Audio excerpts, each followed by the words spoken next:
Hello नमस्कार मित्रों, स्वागत है आपका एलके स्टडी चैनल पर। मैं लोकेश कुमार आपका हार्दिक अभिनंदन करता हूं, स्वागत करता हूं। देखिए, आज हम बात करने वाले हैं नदी तंत्र के बारे में। राजस्थान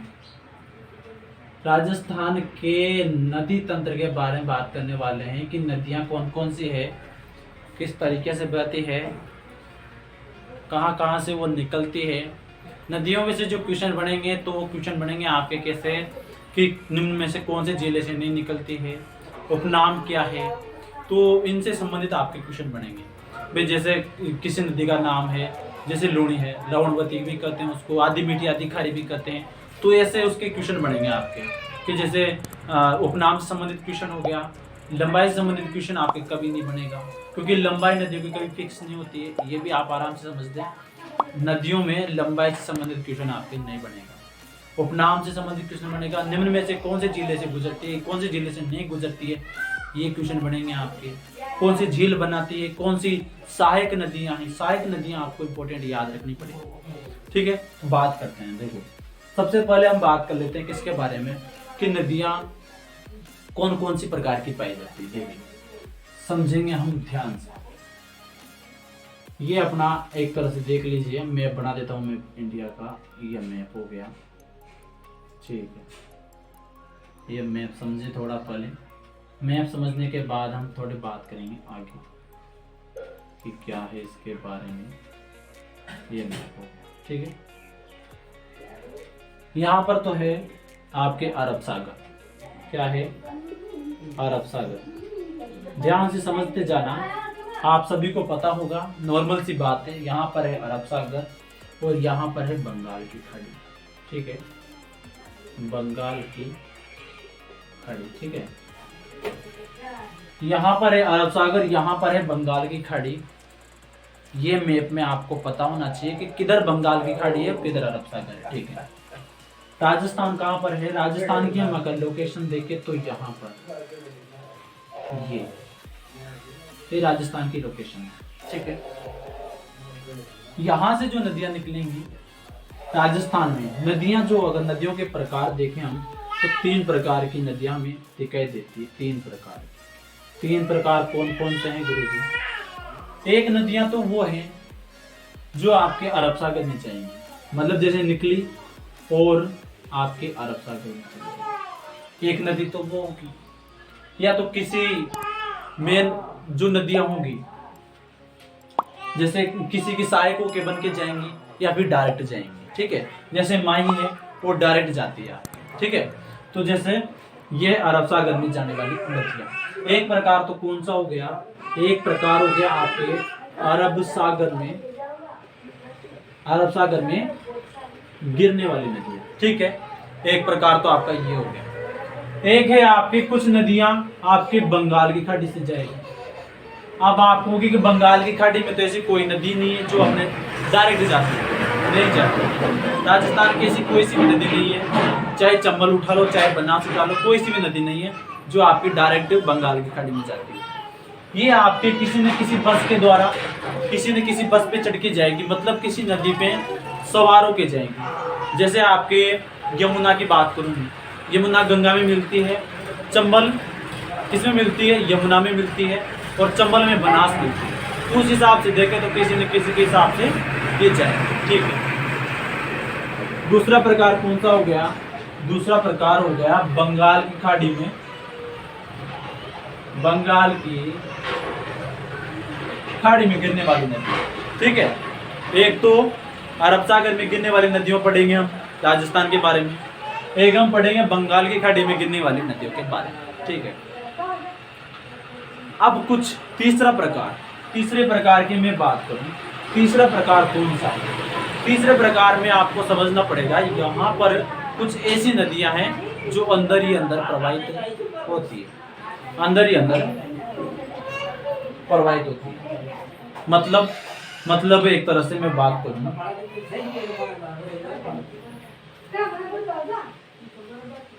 अंदर ही अंदर प्रवाहित होती है, उन नदियों के बारे में बात कर रहा हूँ। अंदर ही अंदर जैसे कि खत्म हो जाती है एक तरह से, जिसे कहा जाता है आंतरिक प्रवाह। क्या कहा जाता है? आंतरिक प्रवाह। आंतरिक प्रवाह मतलब कि वो प्रवाह वो नदी ना तो आपके पास आती है, ना हमारे पास आती है, ना बंगाल की खाड़ी में जाती है, ना आपके अरब सागर में जाती है। वो नदी कहलाएगी आपके आंतरिक प्रवाह में। और आंतरिक प्रवाह में सबसे बड़ी नदी कौन सी है? घग्गर। तो इन नदियों के बारे में हम डिटेल से पढ़ने वाले हैं। तो तीसरा प्रकार आपके कौन सा हो गया? आंतरिक प्रवाह। आंतरिक प्रवाह जो है पूरे ऑल ओवर राजस्थान का कितना लिए हुए है? 60% जो प्रवाह है राजस्थान का, वो कौन सा है? आंतरिक प्रवाह। मतलब आंतरिक प्रवाह की नदियां राजस्थान में 60% है, ज्यादा है। बात करें बंगाल की खाड़ी की तो 23%। कितना? 23% जो अपवाह है वो कौन सा है? बंगाल की खाड़ी में 23%। उसके बाद अरब सागर में केवल 17% क्या है आपका? अपवाह अरब सागर का है। ध्यान करो मेरे साथ, कुछ नहीं बताया अभी, केवल अरब सागर लिखा, बंगाल की खाड़ी लिखी।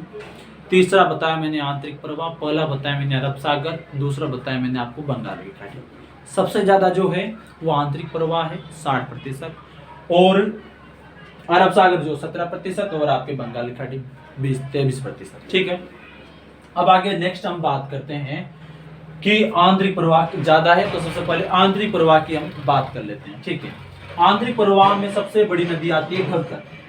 आंतरिक प्रवाह में सबसे बड़ी राजस्थान में नदी आती है, पूरे देश की, राजस्थान की नहीं, पूरे देश की सबसे बड़ी नदी है आंतरिक प्रवाह की। कौन सी? घग्गर। ठीक है। घग्गर के बारे में जानेंगे। सुनो ध्यान से, कौन सी नदी पढ़ रहे हैं? पढ़ कौन सा प्रकार रहे हैं? आंतरिक। और आंतरिक में भी हम कौन सा पढ़ रहे हैं? घग्गर नदी। ठीक है। घग्गर नदी के बारे में हम जानने वाले हैं। घग्गर नदी बड़ी इंपॉर्टेंट है, आंतरिक प्रवाह की सबसे बड़ी नदी है राजस्थान की, पूरे भारत की भी। ठीक है। सुनना ध्यान से। यहां पर जैसे हिमालय है, ये मैंने देखो सबसे पहले तो ये बनाया, ध्यान से समझना। ये राजस्थान का क्या है? उत्तरी हिस्सा। क्या है ये? उत्तरी हिस्सा। इस उत्तरी हिस्से में 2 जिले हैं। कितने? 2 जिले। एक तो है इधर वाला कौन सा है? हनुमानगढ़। कौन सा? हनुमानगढ़। और ये वाला कौन सा है? गंगानगर। ठीक है। तो ये तो है हनुमानगढ़ और ये है आपके गंगानगर। इतना आपको पता है कि ये पार्ट जो है आपके उत्तरी वाला हिस्सा है राजस्थान। जैसे ये देखें तो ये वाले हिस्से के बारे में हम बात कर रहे हैं। ठीक है। मैं बात करूं नदियां जो घग्गर जो नदी है, घग्गर नदी के बारे में बात करें तो घग्गर नदी जो है आपके इन्हीं 2 जिलों में प्रवाहित होती है। और इसके अलावा पाकिस्तान में, इधर पाकिस्तान में और इधर भारत में प्रवाहित होती है। देखना कैसे? यहाँ पर शिवालिक पहाड़ियां हैं, ऐसे शिवालिक की पहाड़ियां हैं। हिमालय का सबसे दक्षिणतम पार्ट जो है, सबसे पहले तो आपका ग्रेट, फिर लघु, फिर आपका कौन सा आ जाता है? शिवालिक की पहाड़ियां। तो शिवालिक की पहाड़ियां हैं यहाँ पर। शिवालिक पहाड़ियां कहाँ पर है? ये हिमाचल प्रदेश में। कहाँ पर है? हिमाचल प्रदेश में शिवालिक की पहाड़ियां हैं। और यहाँ पर एक मंदिर है माता श्री का, जिसका नाम है कालका माता। क्या है? कालका माता। समझ रहे हो? नदी का मैं उद्गम करवाने जा रहा हूं। कहां से? हिमाचल प्रदेश में शिवालिक पहाड़ियों में कालका माता मंदिर के पास में इस नदी का क्या हो जाता है? उद्गम हो जाता है। ठीक है। उद्गम हो गया भाई। ठीक है। उसके बाद नदी आगे जैसे तैसे अब आगे निकलेगी। निकलने के बाद राज्य आएगा कौन सा? अंबाला, पटियाला, हिसार और सिरसा। सुनना क्या बताया मैंने? अंबाला, पटियाला, सिरसा और हिसार। ठीक है। ये 3-4 जिले लिखे हैं मैंने। कितने? 4 जिले। इसमें से ये जो है हरियाणा का है, ये जो है हरियाणा का है, ये जो है ये भी हरियाणा का। 3 जिले तो हरियाणा का है और एक जिला जो है वो किसका है? पंजाब का। मतलब जो ये नदी है शिवालिक हिमाचल प्रदेश से निकलते ही कहाँ पे जाएगी? ये जाएगी आपके सबसे पहले अंबाला। कहाँ पर? हरियाणा में। उसके बाद ये निकल जाएगी कहाँ पर? यहाँ पर पंजाब में, पटियाला। ठीक है। उसके बाद सिरसा, ये सिरसा हो गया यहाँ पर, और सिरसा के बाद हिसार। ठीक है। और सिरसा और हिसार। ठीक है। इतनी बात आपको समझ में आ रही है, इतना मैं आपको मानता हूँ। ठीक है। अब हिसार जो जिला है, हिसार, यहाँ पर इसमें एक सभ्यता है बनवाली। कौन सी? बनवाली सभ्यता है, सिंधुकालीन सभ्यता।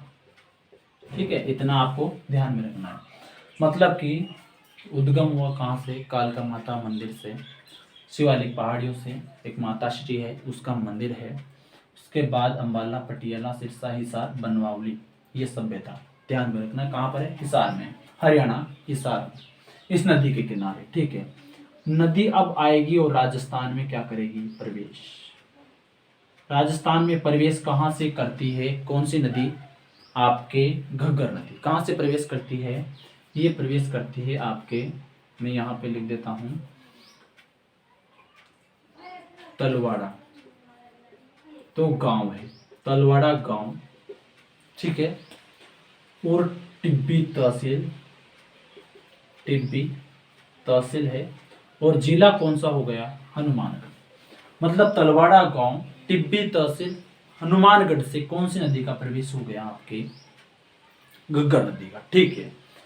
सबसे पहले तो इस नदी का हमें प्रवेश करवाना है। प्रवेश करवाने के बाद, ठीक है, इसके जस्ट आगे जहाँ पर नीची जगह आ जाती है, और नीची जगह आने पर यहाँ पर एक झील बन जाती है। कौन सी?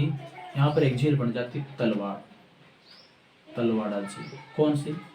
तलवाड़ा झील। तो तलवाड़ा झील भी कंफ्यूज नहीं होना है, कहाँ पर है? हनुमानगढ़ में है। और किस नदी के द्वारा बनाई जा रही है? आपके घग्गर नदी के द्वारा। ठीक है। अब मैं बात करूं इस नदी के पास में जैसे ये गुजरेगी, तो ये किसी दो सिंधुकालीन सभ्यता है। एक तो है आपके कौन सी? काली, और एक है आपकी पीली। एक तो है काली बंगा, एक है आपके पीली बंगा। मतलब दोनों सभ्यताएं, काली बंगा, पीली बंगा, और एक रंगमहल। आपको ज्यादा ध्यान कौन सा रखना है? काली बंगा और पीली बंगा के बारे में। ये दोनों जो है, पहली बात तो हनुमानगढ़ डिस्ट्रिक्ट में पड़ती है। दूसरी बात, घग्गर नदी के किनारे। किस नदी के किनारे है? घग्गर नदी के किनारे। ठीक है। अब मैं बात इंक देख लेता हूँ। इंक घग्गर नदी के किनारे। ठीक है। इतना आपको पता चल गया।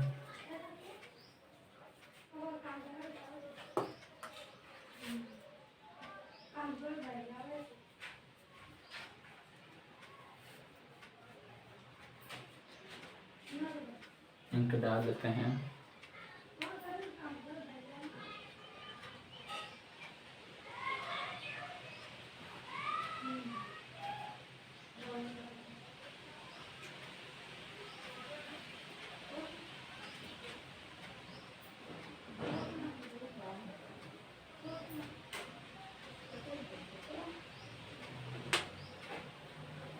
ठीक है। काली बंगा, पीली बंगा इसके किनारे। जैसे ये आगे बढ़ेगी, आगे बढ़ने के बाद यहाँ पर एक दुर्ग आ जाता है। दुर्ग, समझ रहे हो? दुर्ग, एक दुर्ग आ जाता है। इस दुर्ग का नाम क्या है? इस दुर्ग का नाम है भटनेर। सर्वाधिक विदेशी आक्रमण किसने सहे हैं? इस भटनेर दुर्ग ने सहे हैं। ठीक है। तो सर्वाधिक विदेशी आक्रमण सहने वाला भटनेर दुर्ग, जो किस नदी के किनारे है? तो पीली बंगा, काली बंगा और भटनेर दुर्ग। उसके बाद ये नदी यहाँ आके क्या हो जाती है? खत्म हो जाती है। इसका पानी जो है, एक तरह से देखे तो कहाँ तक पहुंचता है? केवल यहीं तक पहुंचता है। अगर ज्यादा बारिश हो रही है यहाँ पर, तभी ये नदी आगे बढ़ेगी, वरना तो ये यहीं पे क्या हो जाती है? खत्म हो जाती है। इसलिए इस नदी को क्या कहा जाता है? इसलिए इस नदी को कहा जाता है मृत नदी। क्या कहा जाता है? मृत नदी। इस नदी को क्या कहा जाता है? मृत नदी कहा जाता है। और यहाँ पर हनुमानगढ़ में जंक्शन पे क्या आ जाती है, बाढ़ आ जाती है, इसलिए कहा जाता है इसे राजस्थान का शोक। किसे कहा जाता है? घग्गर नदी। राजस्थान का शोक भी किसे कहा जाता है? घग्गर नदी को कहा जाता है। ठीक है। मृत नदी किसे कहा जाता है? इस नदी को कहा जाता है। इसी नदी को क्या कहा जाता है? सरस्वती। सरस्वती जो इसका नाम है, सरस्वती का इसे क्या माना जाता है? अवशेष माना जाता है। एक तरह से सरस्वती का क्या है? अवशेष से प्राचीन समय में, पुराने टाइम पर जो नदी प्रवाहित होती थी सरस्वती, उसका ही अवशेष इसे माना जाता है। विद्वानों ने इसे माना है। ठीक है। मृत नदी किस लिए कहा? क्योंकि ये यहाँ पर आकर क्या हो गई? मर गई, तो इसका मृत नदी नाम निकल गया। जंक्शन पे बाढ़ आ गई तो कौन सा हो गया? ये राजस्थान का शोक हो गई और सरस्वती हो गई। ठीक है। उसके अलावा इसे ध्वसद्वती भी कहा जाता है। कहाँ पे कहा जाता है? ये कहा जाता है वैदिक सभ्यता में। वैदिक सभ्यता में कहा जाता है इसे ध्वसद्वती, और ब्रह्मव्रत कहा जाता है इसे ब्रह्मव्रत। कहाँ पर इसे कहा जाता है? मनुस्मृति में। ठीक है। मनुस्मृति में से क्या कहा जाता है? ब्रह्मव्रत कहा जाता है। ध्वसद्वती इसके वैदिक सभ्यता में कहा जाता है। सरस्वती का ये अवशेष मानी गई है। राजस्थान का शोक है और मृत नदी है। ठीक है। सोतर भी कहते हैं, सोतर नदी। ठीक है। तो ये नदी यहाँ पर आके क्या हो गई? खत्म हो गई। यहाँ से क्या निकले? इसके उपनाम निकले, और उपनाम से आपके 100% क्वेश्चन बनने के चांसेस रहते हैं। ठीक है। तो अब आगे बढ़ते हैं। नदी में वैसे नदी को कहां तक ले जाना है? पाकिस्तान तक। क्यों? क्योंकि यहां तक तो पानी आता है और ये आगे जाएगी, मतलब किताबों में आगे जाएगी, ये वैसे आगे नहीं जाती। मतलब क्या होता है? ये नदी आगे बढ़ती है केवल किताबों में। ठीक है। तो हमें भी बढ़ानी पड़ेगी। ये आगे चली। ठीक है। आगे चली, जिला कौन सा आ गया? गंगानगर। यहां पर हनुमानगढ़ में और गंगानगर में इस नदी को क्या कहा जाता है? इस नदी को कहा जाता है नाली। क्या कहा जाता है? नाली। मतलब एक और उपनाम आ गया। मृत नदी, राजस्थान का शोक, सरस्वती, ध्वसद्वती, ब्रह्मव्रत और उसके बाद नाली। नाली दोनों डिस्ट्रिक्ट में इसको कहा जाता है और उसके अलावा कहीं पर भी नहीं कहा जाता। समझ रहे हो? तो गंगानगर हनुमानगढ़ में से नाली कहते हैं। इसके आसपास क्या है? घास के मैदान, जिन्हें क्या कहा जाता है? इन घास के मैदानों को बग्गी कहा जाता है। क्या कहा जाता है? ये नाम आप जब सुनोगे तो आपको कुछ अटपटे लगेंगे, लेकिन याद करने पड़ेंगे किस नदी से संबंधित क्या चीज बताई थी। वैसे आपको ध्यान रखना पड़ेगा। नाली किसे कहते हैं? नाली घग्गर नदी को कहते हैं। बग्गी क्या है? बग्गी वो पार्ट है जो नदी के किनारे है, घास का मैदान। ठीक है, बग्गी। आगे बढ़ते हैं। एक आपको सुना होगा सूरतगढ़ और एक अनूपगढ़। सूरतगढ़ और एक अनूपगढ़, ये दोनों जो है किस नदी? ये जो दोनों शहर हैं, सूरतगढ़, अनूपगढ़, ये दोनों शहर किस नदी के किनारे हैं? घग्गर नदी के किनारे। चलिए मैं आपको एक बार रिवाइज करवाता हूँ। नदी कौन सी पढ़ रहे हैं? घग्गर पढ़ रहे हैं। किस में आती है? आंतरिक प्रवाह में आती है। आंतरिक प्रवाह कितना है? 60% है। राजस्थान का आंतरिक प्रवाह कितना है? 60%। सर्वाधिक कौन सा हो गया? आंतरिक प्रवाह। ठीक है। इसमें सबसे पहले नदी उठाई हमने कौन सी? घग्गर। घग्गर नदी का उद्गम हमने शिवालिक कालका माता से करवाया।